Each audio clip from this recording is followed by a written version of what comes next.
me, keep a 20 on me, case emergency. Ain't no cap in my rap. Real, I know it's the truck. More profit mean extra. Emerald white out full of pressure. That cereal milk smoking right. But that Obama rant some special. Kansas City, I'm a chief. Shout out to K5 on this one. Country thinking I was hustling. I don't way you had it on me. Booming like OJ the juice. Till a nigga told on me. From now on it's relentless. Ain't no love, we ain't friendly. If she want me on him. No the law, she get the business. No the law, still the motto. Empire. Bam. Hello. Welcome in. This is Birds of a Feather Podcast with your boy Q City. Your boy Taj Bravado. And we are back again with the betting pod. Now, I'm about to say this is betting pod week 4. I know good and well y'all gonna be like, man, what happened to y'all in week 3? Look, life be life, man. We had some, under the weather and scheduling conflicts, and that put us in a situation where, hey, I'd rather put out no content than bad content, right? So we are back. If you follow us like you're supposed to on Twitter and YouTube and Facebook and whatnot, you can see we did put out the bets for last week. We just weren't able to get an episode down. So going all the way back to week 2 real quick, right? So we're going to get us set for the season. I had Washington -1.5 versus New York. They covered that. They won that game. I had Indy -3 versus Green Bay. They lost straight up. Pittsburgh -2.5 versus Denver. They were able to win that one. And then Atlanta versus Philly. Obviously, Atlanta won outright. So I ended the week 3-1. I think the only one I was on the wrong side of was the Indy Green Bay game. And we'll get into Indy here in a second. Taj, the -6.5 versus Chicago. That 0.5 got you, bro. That 0.5 got you. So they weren't able to get that one. It's 19-13. You had Indy money line versus Green Bay. They didn't win. And then KC with a pretty big number versus Cincy was -6. So even though KC won, they didn't cover.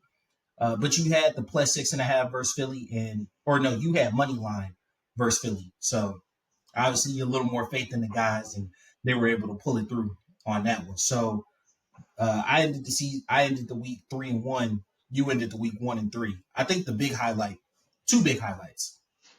One, Kirk looked amazing on that final drive. Really brought us through the fire there, right? That was really good. But then the other thing is, I think a lot of unnecessary hype was put on Anthony Richardson, and that's really starting to come to fruition. It's almost like I said this in one of our recent episodes, and I was just like, I just feel like it's too much because he ain't played enough football. He just simply ain't played enough football. He's too high variance right now. Will he get there? I hope. Yeah, he's got some throws that just make you say, wow. Yeah, but it's like it's like he got that one throw make you say wow, and then another 10 to make you like, ugh. I think I seen a tweet, and I'm sorry, I'm not trying to just steal people's stuff, you know what I'm saying? But I forgot the person. But I saw a tweet, and it was like, Anthony Richardson makes plays that 90% of quarterbacks can't make, but he also doesn't make plays 90% of quarterbacks can make, right? And I think that sums him up perfectly, right? Because when you look at it,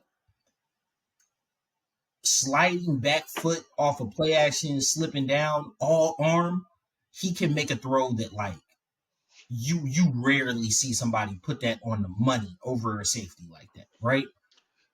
But I then think on I know the tweet you saying. Yeah, you know what I'm talking about. But then on a simple wheel route, it's like, bro, he gonna kill it for you every time, man. Every time. Like, I think the tweet was like, Anthony Richardson can make throws that 99% of quarterbacks can't make, but he misses throws that 99% of quarterbacks should make. Yeah. Yeah, it was something along those lines, and I was just like, it encapsulates him perfectly. That is literally who he is as a quarterback, right? Yeah, And I know in Steichen, that's frustrating, even coming from Gardner Minshew last year, right? So Gardner last year, and you're seeing it with the Raiders.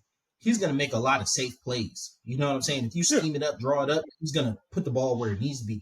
And I think I think Richardson's misses look so bad because Steichen's scheme has people running wide open a lot of times, right? So like when you miss, when a guy is running toward the sideline, defender trailing him, and you miss and throw it into the bench area, it looks bad. You know what I'm saying? But Yeah, like, be like, oh, you were trying to fit it into coverage and give your guy a chance on the line. When you miss and no one's within 5 yards of him, and you miss it short or long because you don't kind of gauge it, uh, that is it looks like it looks worse. You know what I'm saying? Not they were it both does. misses. You know what I'm saying? Yeah, it But definitely looks worse. But I think one thing that's gonna help him, he has to fall in love with the routine, like fall in love mhm. with the boring stuff. When he can hit them, the check downs with the same excitement as he hit the deep throw, he'll be all right. This is a process. That's all. I agree. So Process breeds results. moving on to the props from the Eagles game. Um, I had Bijan anytime TD, Kirk over 250 passing yards, Hurts with at least 2 touchdowns, Pitts over 40 receptions, and London over 57 yards receiving. The reason I set them all just like that is because none of that shit happened. None, all 0 for 5. I went straight zero on my props on in week 2. So yeah, it was a terrible start to the prop. Uh, pretty down in the hole. And I was feeling good game wise because I was 3-1, and I came fully prepared to talk crap. To Taj being 1-3, but then like I went 0-5 on the props, and this man went 3-1 on the props. So like Taj, you had Bijan 97.5 total yards. You took the over on that. He was at 116. You got Kirk at 226.5 for the passing yards, and he was over that. You had an AJ Brown one for 78 yards, but that he was a late scratch, so they just voided that bet. Pitts over 38.5. That's the one that you didn't get. And then London 7.5 targets. He had 8 targets on the dot. So yeah, really good week for you, going 3-1 there. Had a I rebound was gonna somewhere. yeah, I was gonna give you credit for the voided bet, but if they ain't gonna give you credit, I ain't gonna give you credit. Goddamn, biggest hater. So you was 3-1 last week. So a pretty good start off to your prop bets. Going into last week, week 3. I know Taj, you weren't able to get yours in, but we back at it again this week. For me, I posted it on Twitter. You know what I'm saying? So it's not just like I'm making it up after the fact. Posted it on Twitter for the game. I had Eagles money line, Bucks money line, Minnesota -5, Carolina +5, Miami +4, and the Falcons +3. Now, the Eagles, Minnesota won and covered, and then Carolina definitely covered that 5.5. The Bucks money line, they just got straight up manhandled by the Broncos. And I did not see that That one was coming at all. unexpected. That was Yeah, unexpected. completely, right? So I ended up being 500 because the Falcons lost by 5, and tune into the pod this week to hear our full breakdown. Obviously, join the live. I know we said YouTube. We do not have enough subscribers yet. So if you're listening to this, slide over to BOAF Media, subscribe to the YouTube page. We got to get at least 100 subscribers before we can go live. But as of right now, our after game lives are on Instagram. Same name, BOAF Media. Follow us. Tune in for the live after games. But then Miami +4. Miami just they looked pathetic. They didn't have a quarterback. They signed Tyler Huntley, which might change a little for him, but that was just it was a 3-3 week, but the 3 games I lost really made me feel like, what are we doing? Because I didn't see that. I didn't see that Bucks game at all. I'm not gonna lie to you. Like, and you know I'm heavy on the Bo Nick slander. So like I did not see in any world I am him too. going. So Yeah, he took over that game. And hell, the Broncos defense might just be legit.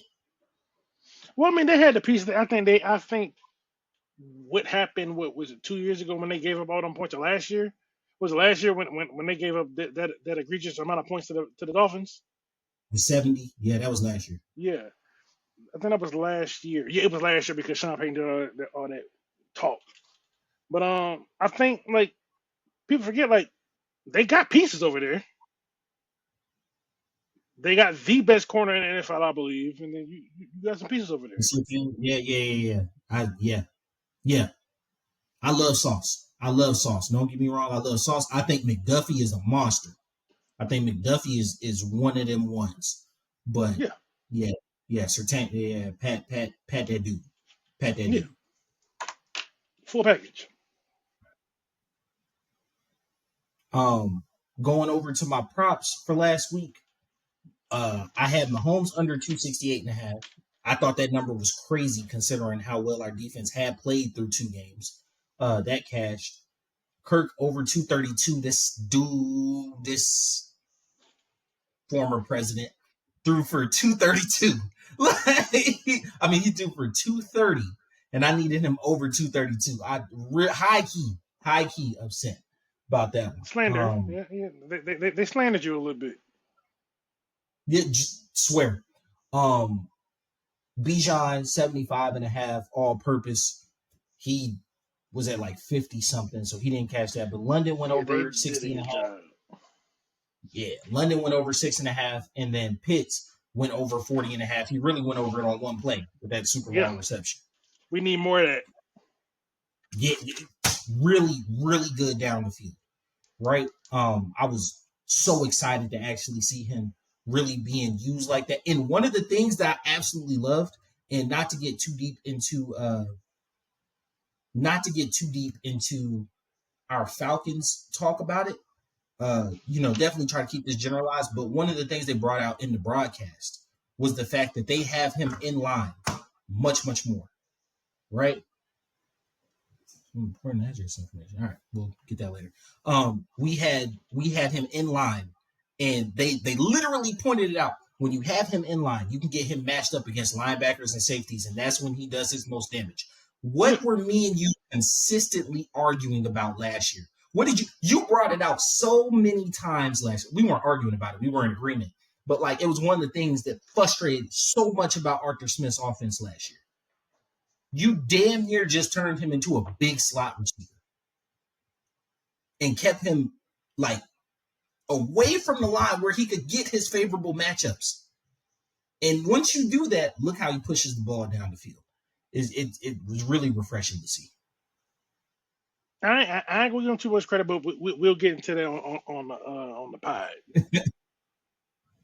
So going into this week, we got y'all all caught up, got y'all all recapped where we back. Going into this week, right? So I'm 6-4 in the games. You're 1-3 in the games right now. Then I'm 3-7 on the props. You're 3-1 right now. So we're gonna hit three. Excuse me. We're gonna hit 4 games each, and then the Falcons game, obviously. So right now, my first game, I got Arizona money line versus Washington. Kind of my thinking here was really focusing on the fact that Jonathan Gannon, and even though that defense has turned over a bit, you still have a lot of people on that defense who are familiar with Cliff Kingsbury's offense, right? Yeah. Washington is coming off a short week. Granted, Arizona has to come east, so that is a little hard. But I feel like Arizona has enough, and they've been playing good enough football that they're not going to let it. And I feel like Gannon can throw a bunch of confusing stuff at Daniels they will be able to stifle that offense that hasn't punted for like 2 weeks now. Hey, man, easy on my rookie of the year, man. yeah, he been going stupid, but they'll go ahead. They'll be able to stifle that offense, and I think Arizona. The spread is 2.5. I'm not gonna go spread on that one. I'm gonna just go straight money line. I think Arizona finds a way to win that game.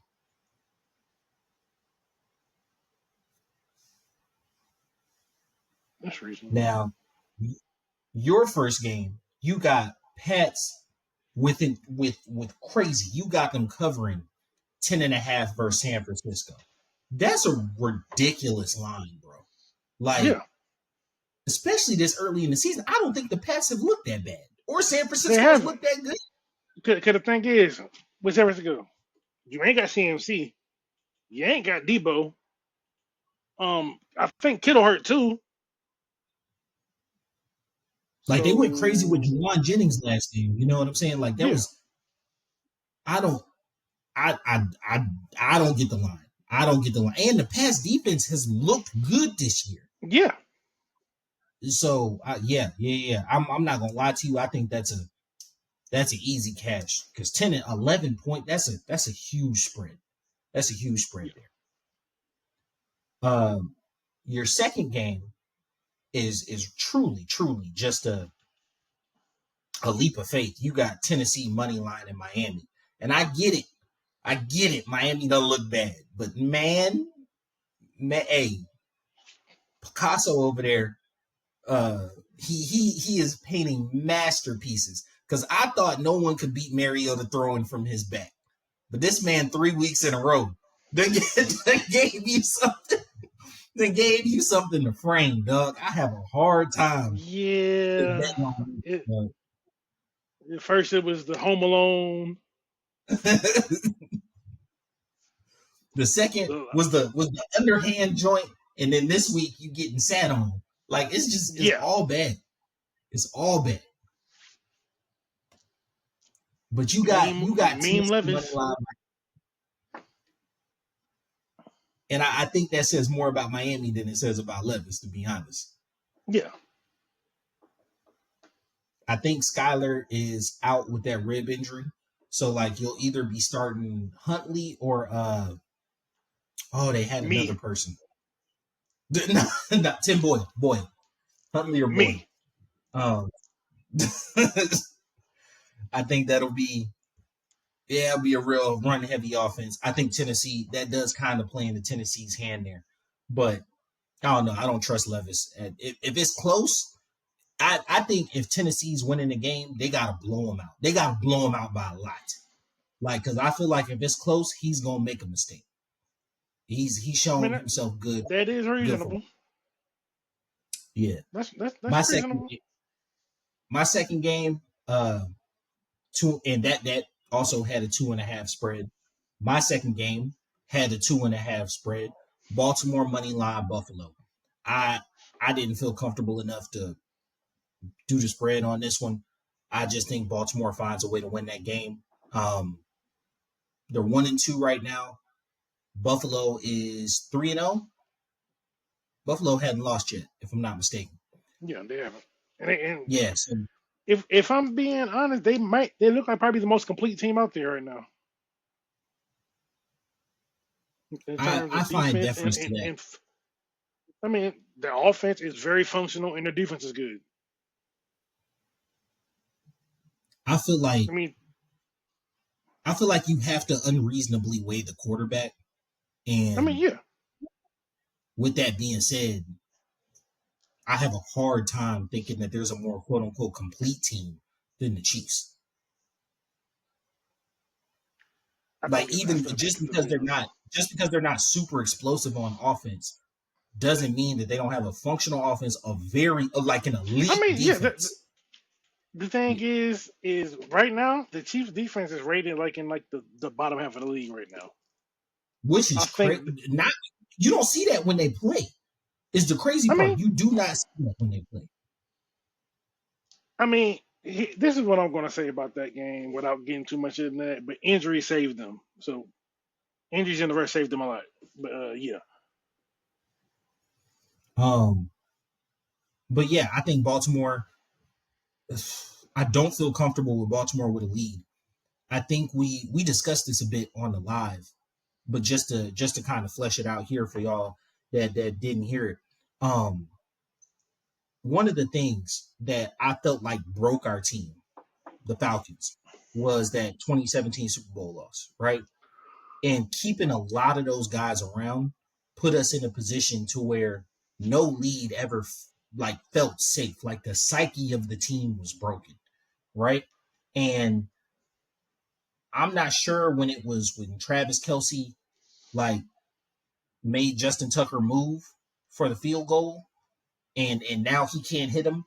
I'm not sure if it was losing Lamar maybe could have came back, didn't come back, and then Tyler Huntley lost that playoff game.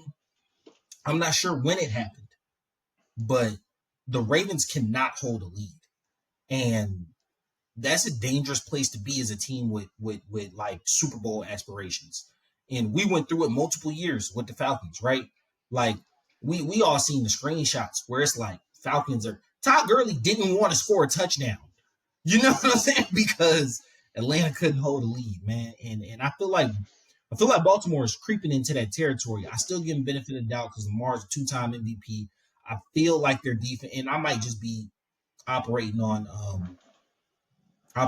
reputation, but I still feel like their defense is pretty good. But like, man, that is worrisome to me. How often they give up a lead is kind of worrisome to me. I mean, we'll see. The jury's still out.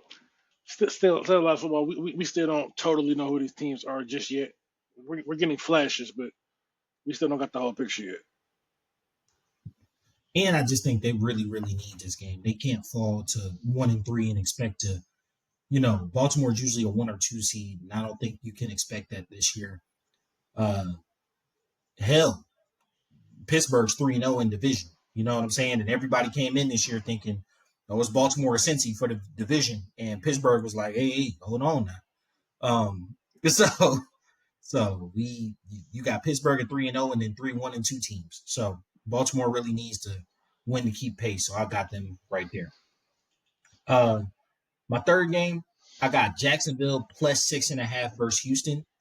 I think that people are kind of underrating the Jags, and I know they look terrible versus Buffalo, but I think that was just like an avalanche. It started out bad and then it got worse. That's a throw the game away. That's a throw the tape away type of game. Side note, complete side note. I know nobody cares about my fantasy team. Travis Etienne, thank you for that BS 14-yard run late in the game, right? I made a dude crash out at work because I won by 0.12 points Wow. specifically because of that.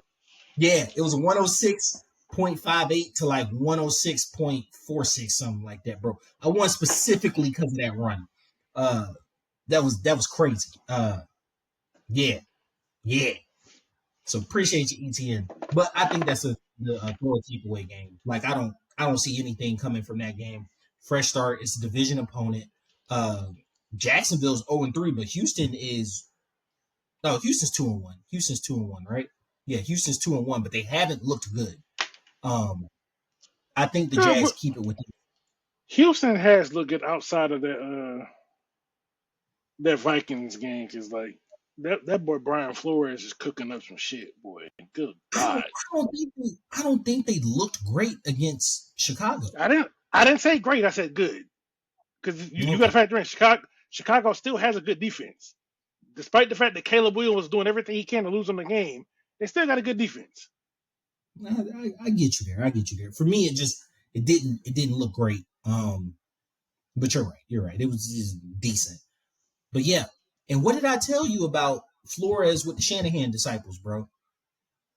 Flores got the number on those guys. And Oh, you see it in that. Flores stepped this shit. He stepped up this year because Stroud looked generally confused. He was like, "Wait, what?" Because like I they've been showing it on the clips on. I've been seeing clips about it on Twitter. How he's giving these guys cover zero looks and then it drops into a cover two. You're like, "Wait, what?" Yeah. When I tell you he has that Shanahan offense, especially when you turn your back to the defense, is built off pre-snap looks, and you already have the answers to the test. You just have to physically make the throw. And when he perfectly describes coverage like that and changes it on the back end, you hold the ball, right? And we saw it Yeah. with Purdy, and then we saw it with Stroud. He has a beat on that Shanahan offense, and I think it's because he's seen it enough. We talked about like the derivative of a derivative offense. I am genuinely scared of the Vikings in a playoff setting, right? No, Genuinely scared. because I was telling all of my friends that the Vikings are scary. I mean, low key, they might be in that conversation for most complete teams because the offense is looking good and the defense is dominant. And they got a dominant alpha number one receiver. Justin Jefferson, like a lot of people got paid this offseason. A lot of offenses are down and not looking great. Justin Jefferson is worth every single penny, and they might have underpaid him, to be honest with you. I just got one thing to say. Since we're speaking on the Vikings, just a note for the non-believers: coaching matters. If y'all didn't know, they got Yes. Sam Darnold looking like he's an early MVP favorite. And look what he did last year with the Pastronaut. Look what he made Kirk like. Well, him and Kirk was much more symbiotic, but like he's doing an amazing job. He's a brilliant offensive mind, and I want to call him Kevin Costner, and I know that's not his name. Kevin O'Connell. There it goes. Yeah, Um, yeah, he's a brilliant offensive mind, and it looks like not like he can just plug and play any quarterback, but he definitely tailors that offense to his quarterback strengths.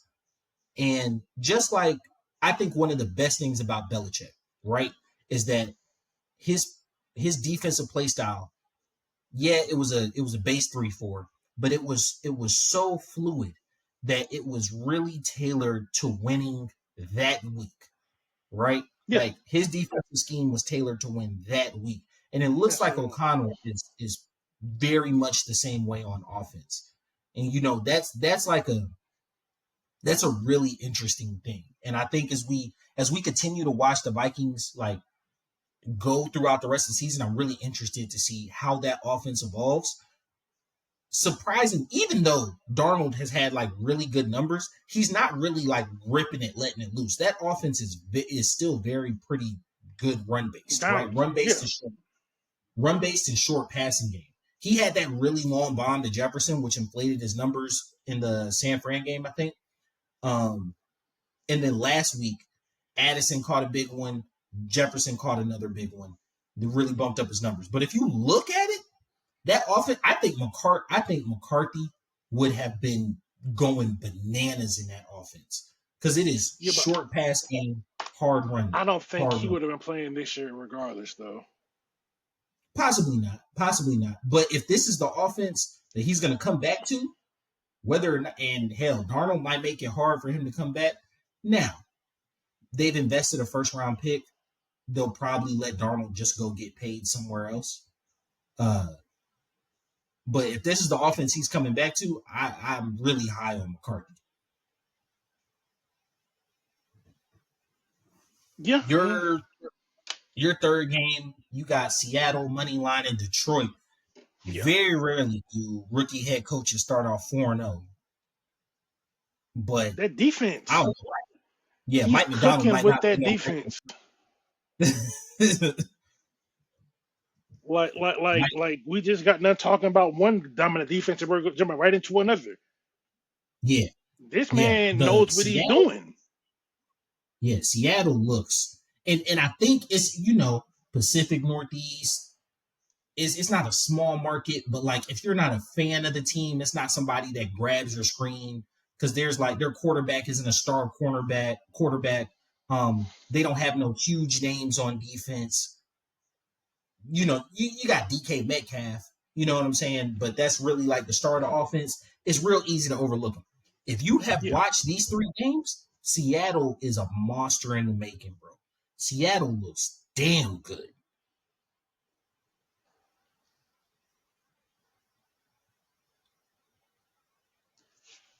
Yep. Yeah, I mean, I ain't got nothing to say Um, about it because the defense legit. That defense is legit. Offense look like they're doing enough. But the defense legit. then our fourth game, we're on opposite sides on. So I got Cleveland in once again 2.5 spread. I got Cleveland money line Vegas. You got Vegas money line Cleveland. For me, uh, I no longer believe in Deshaun Watson. Let's get that out the way. I'm not saying that Deshaun Watson is no longer in my mind a viable NFL quarterback. Like we See, have most players.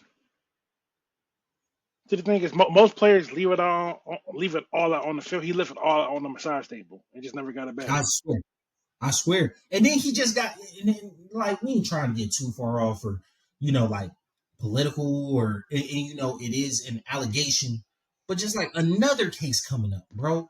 This one even more egregious. You know what I'm saying? And it's like, at what point? And I get sunk cost fallacy and all this and that. You know what I'm saying? You paid that man a lot of money. You saw how that offense moved with Joe Flacco. Kevin Stefanski has made, outside of the year Baker was hurt and came back early, every quarterback other than Deshaun looked good, right? Like, at what point do y'all as an organization just understand that, like, bro, it ain't it. It ain't it. The juice ain't worth the squeeze. And I'm saying this as somebody who picked Cleveland. I picked Cleveland because of everything else around Cleveland. Amari Cooper, if Deshaun can just throw it in his direction, has been making hella plays, right? Amari Cooper's good. They have no running game right now, which is crazy for Cleveland. But their defense, Cleveland's defense is still. Don't let that Dallas game fool you, right? Dallas dealt with a bunch of short fields. They had a punt return touchdown. That defense in the Dallas game, I forget how many points they scored, but that defense, I think, only allowed 17 points, 15 or 17, something like that. They held them to a good amount of field goals, and they allowed one touchdown. That defense was good, right? Yeah. There was a bunch of crap else in the game that put them in bad situations. I mean, yeah, but they So, also got carved up by what's the rookie name? Malik Neighbors. yeah, yeah. Neighbors. You saw what's his name? You saw Myles Garrett give him his props though. But hey, that boy, he sound like a good old boy. You too, sir. Yeah. Hey, man. Hey, I'm that's a like, big damn, name. bro. Hey, that's a I big dude. mean, That's a big dude. I mean, it is, but like, damn, look, that boy sounded like a straight kid when he said that. You too, Hey, sir. look. Hey, look. I'm about 7 years older than Myles Garrett. If he told me I did a good job, I might say yes, sir. Hey, look, boy, that's a big dude, boy. That's a big dude. Hey, man, that's yeah. But he did carve him up. But like, you and I both said coming out, in any other draft in the world, Malik Neighbors would have been wide receiver one. Yeah, And there was I Marvin think you Harrison. still had him at wide receiver one, right? If I'm He not might, he mistaken. might, he might be like, 'cause he looks different. When you see, he looks different. Yeah.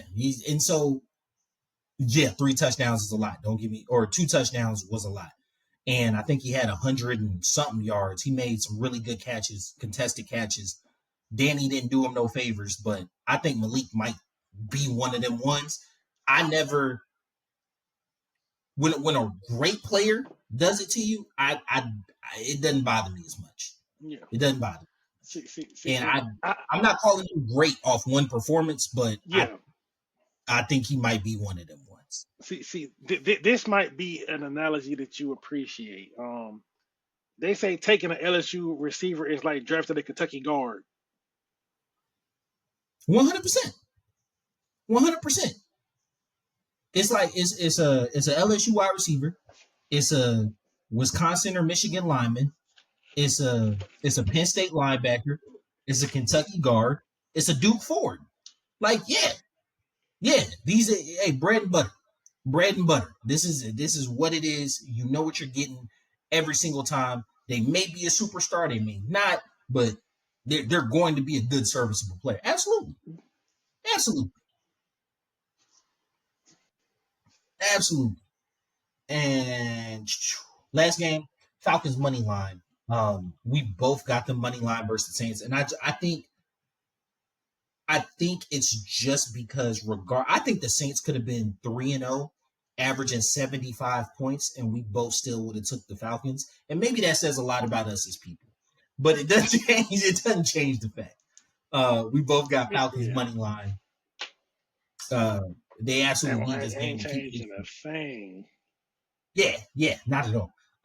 We need them to keep pacing the division. But once again, what is up with the lines this week? So out of the what's it called? 1, 2, 3, 4. Out of the 5 games we betted on, 4 of them had 2.5 spreads. And I think it's just like a lot of it has to do with offenses down around the league and stuff. But like, dang, bro, like it made it almost Yeah, impossible to get like real value out of the games yeah. this week. It's just like it's not that 2.5 just ain't worth it for me. I'm just taking money line.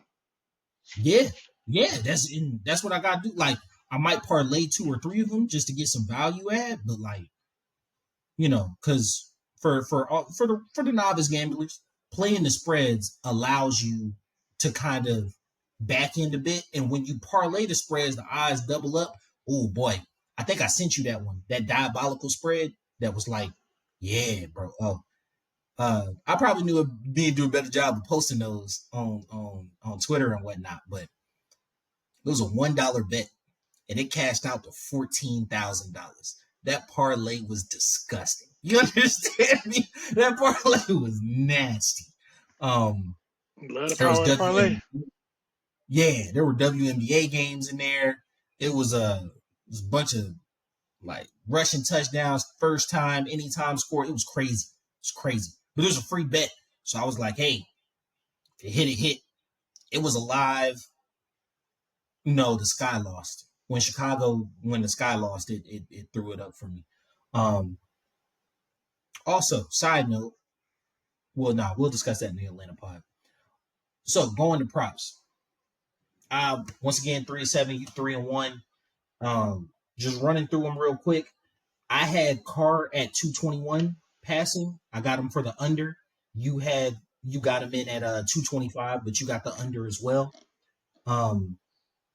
Both of us took a line on Kirk. You got him for 20.5 completions. You got the over on that one. And I got him for under 32.5 pass attempts.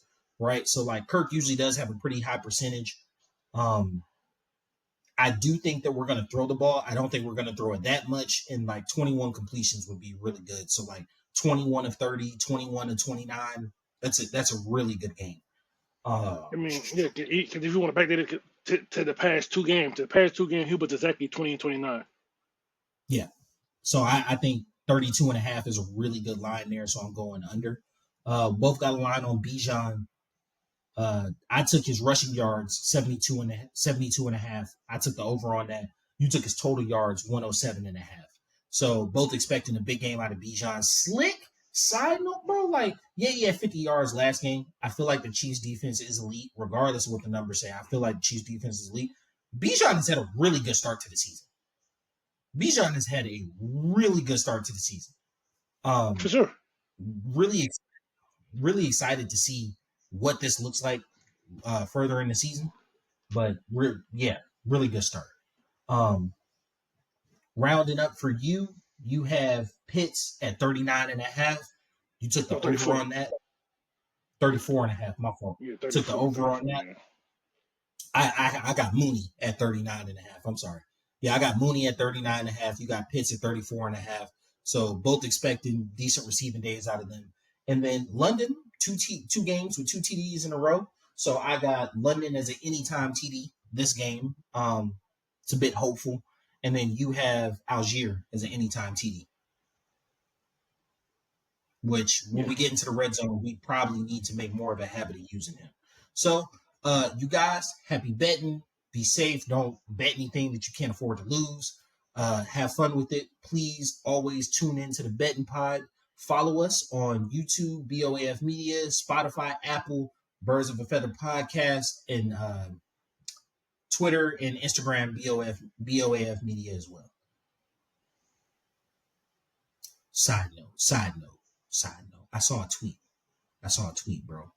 And it was after Woj quit. And it was like, next person to get Woj's job. And it was like Shams, Windhorse, and they had odds next to it. And the dude replied to it, and he was like, if you betting on who's the next nigga to get the job, go ahead and call the hotline. And I'm not going to lie to you, yes. Yes. If you that deep in the trenches, go ahead and call the hotline. Go ahead. Hey, delete it from your phone. Yeah, because it ain't that deep. delete it from your phone. You feel me? Don't even do fantasy football, bro. Like, you too deep in the trenches. Call the hotline. Way too deep. Yeah. So anyway, it's me, your boy Q City. Your boy Taj Bravado. We out. Peace. Chapo, looking like I hit the lotto. I want a hottie like mulatto. I'm on here and she on Moscato. I'm in them good till tomorrow. I'm a robber for the Neros. Yo, little laws, I'ma put you on payroll. You smell that aroma? Design the air, it's a party here. Papa Corona, she moving the body, she working them heels. Gotta go get it mentality. Grocery bag full of celery. Only believe half what you telling me. Keep a 20 on me, case emergency. I wake up early every morning. Thank the Lord and get the bag. Hustle hard, get the cash. Stack first, then I'm showing my ass. Gotta go get it mentality. Grocery bag full of celery. Only believe half what you telling me. Keep a 20 on me, case emergency. My babies, that's who I grind for. That's who I do it for. Like the Navy, that's who I'm toting that iron for.